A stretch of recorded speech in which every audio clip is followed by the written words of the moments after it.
We are on for a little less than 5 more minutes here live, and then you can catch up with the rest of this match. We'll continue our call. It'll be on French Open tonight, later in the day, and at 6 o'clock our time, noon Eastern time. You can watch if this match continues on ESPN2.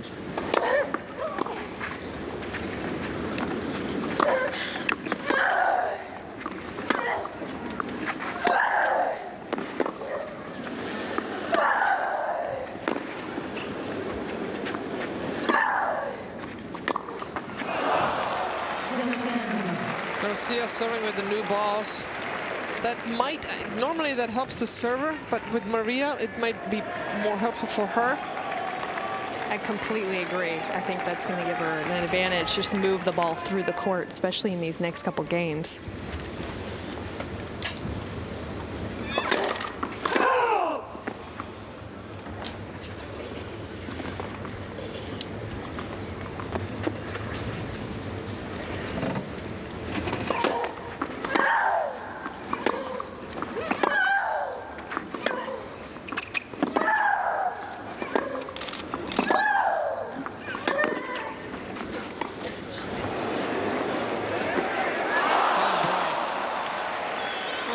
Drop shot of the match, I think, from either player.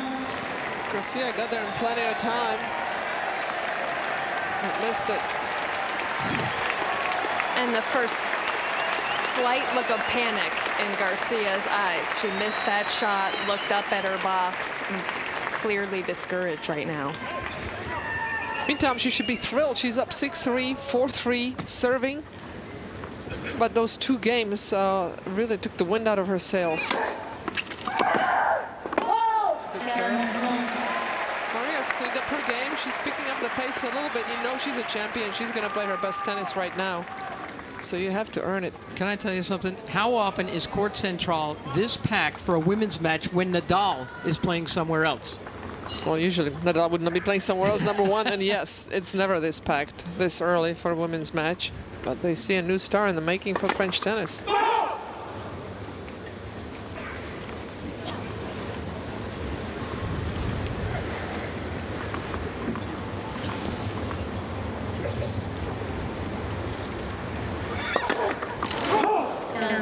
We are not going to be able to finish this match live. We'll have the rest of it for you on French Open tonight. A reminder, if you want to keep watching it live, switch over to ESPN2.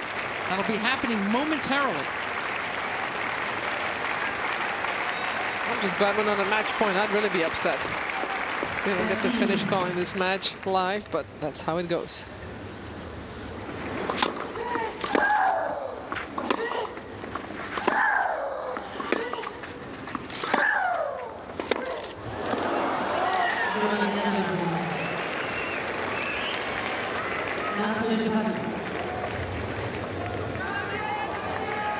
Wow.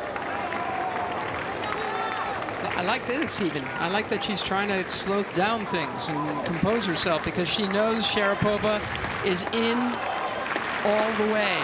Even if Garcia doesn't win another point in this match, she's going to be a name that you will see in the future. Meanwhile, Rafa Nadal and Anjar are at 5 apiece, with Rafa Nadal having won the first 2 sets. That's going on for long. We'll get back to that, obviously. 5 games to zip for Sharapova. She has turned this thing around in dramatic fashion. Again, if you just joined us, a set and 4-1-2 breaks for the young 17-year-old French woman wild card here on this stadium court.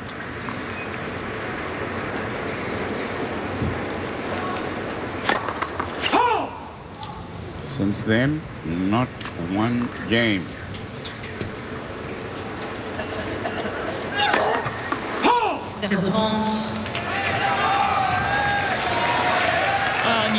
You see it on all surfaces, but it somehow seems like clay, momentum shifts can be so drastic at times.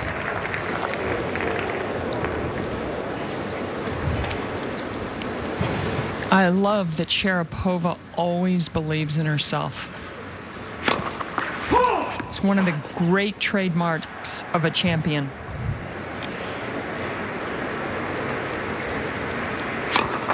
Well, she had me thinking that this was not going to be another one of those comebacks in the second set, Pam. Honestly, I didn't think it was going to happen. And it wasn't so much because of her and her attitude, because I knew what that would be. But I didn't think that the French women's game was going to be able to fall apart like it has. And Sharapova needed that help because Maria wasn't playing badly for the first set and a half. Match points.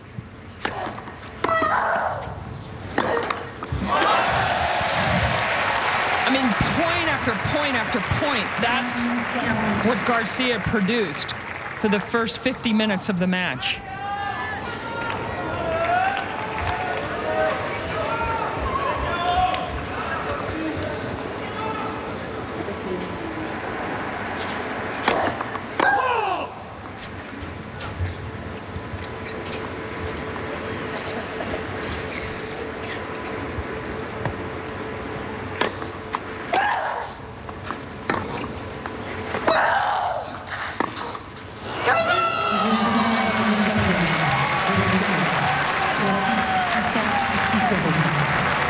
Disappointing, I'm sure, Pam, for the 17-year-old, but you have to take to the bank the fact that she played so well for a set and a half. You cannot take that away from her. For a set and 2 breaks at 4-1, she was playing as well as any player on the women's tour.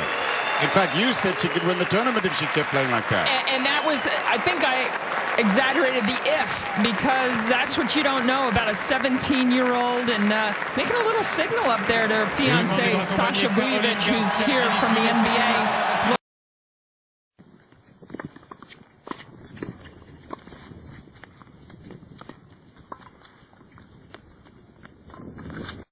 Deja.